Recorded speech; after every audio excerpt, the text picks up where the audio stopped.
Good evening, class. Today we'll be talking about section 5, writing and graphing equations of lines. Last section we learned how to find the slope of the line, and that's actually really vital to doing this. So the goal for today is that you will be able to write and graph equations of lines. That's the whole thing. The title says it all. Slope-intercept form. That's where we use the slope and the intercept. This top line right here, y equals mx plus b, is slope-intercept form. M is the slope of the line. That's how steep it is. We use the slope formula from last section to find it. B is the y-intercept. If you don't know what an intercept is, it's where it crosses that axis. So for instance, the y-intercept is where the line crosses the y-axis. Y and x in this case are just the x or y coordinate of a point on the line. There is an infinite number of points on this line. However, x and y is just one of those many points. And it's all of them. So when I really write this equation, it might be y equals 5x plus 4.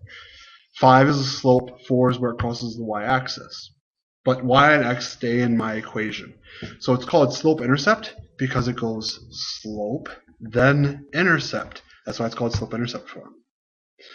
And to write an equation of a line, we need to find both the b, the y-intercept, and the m before writing the equation of the line. If I look at this equation here, or this example here, this line has a steepness of, well, it goes up 3 as it goes over 6. So 3 over 6, 1/2. That's my slope, my m right here. That's why it's y equals 1/2 x. Next, plus 3.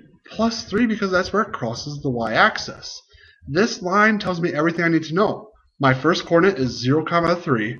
My next point is 1 up, 2 over. Right there, at 2, 4. That's it. The standard form, ax plus by equals c.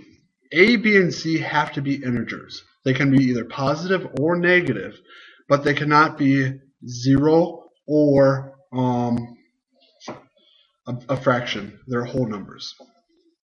And the x-intercept in this case is capital C over A, so this number over here divided by A. So where it crosses the x-axis is C divided by A. The y-intercept, where it crosses the y-axis, will be C divided by B. C divided by B.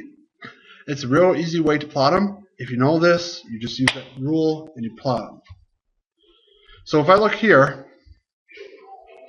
x plus negative 2y equals negative 6. Well, C divided by A is where it crosses the x-axis. Negative 6 divided by 1 is negative 6. If I look, that's where this line crosses the x-axis. Negative 6 divided by B, negative 2. Negative 6 divided by negative 2 is 3, and that's where it crosses the y-axis. This is the standard form of this line. It's honestly a little bit easier to identify slope with the other equation. Here I don't know the steepness of this line until I'd either graph it or I'd find the slope using 2 points. I don't like standard form as much. I might have you put your equation into it, but that's the most I'll do. Alright, at this point you should be able to identify the 2 different ways you can write an equation of a line, and you should have an idea of how to start it. I'll see you in the example video. Till next time.